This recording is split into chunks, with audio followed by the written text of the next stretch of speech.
कि तमे सब ध्यान थी सामभळशो।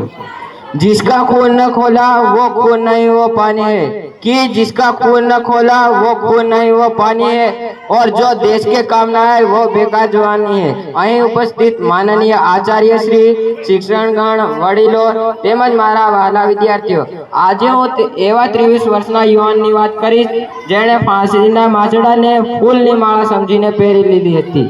એવા આપણા ક્રાંતિવીર ભગતસિંહનો જન્મ પંજાબના બંગા ગામમાં થયો હતો। જ્યારે તેઓ 12 વર્ષના હતા ત્યારે જલિયાવાલા બાગના હત્યાકાંડે તેમના જીવનમાં ક્રાંતિના બીજ રોપ્યા। તેઓએ પુસ્તકો અને હથિયારોનો બંનેનો સાથ લીધો। ભગતસિંહ માનતા હતા કે આઝાદી ભીખ માંગવાથી નહીં પણ છીનવી લેવાથી મળશે।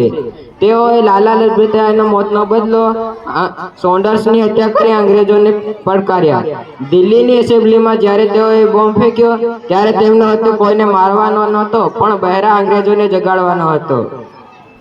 જેલમાં રહીને પણ 116 દિવસ સુધી તેઓએ અનેક ક્રાંતિવીર પુસ્તકો લખ્યા। 23 માર્ચ 1931ના દિવસે ભગતસિંહ, સુખદેવ અને રાજગુરુને ફાંસી આપવામાં આવી ત્યારે આખો દેશ રડ્યો હતો। ફાંસી પર જતી વખતે તેમના ચહેરા પર સ્મિત હતું અને જીભ પર ઇન્કલાબ જિંદાબાદનો નારો હતો।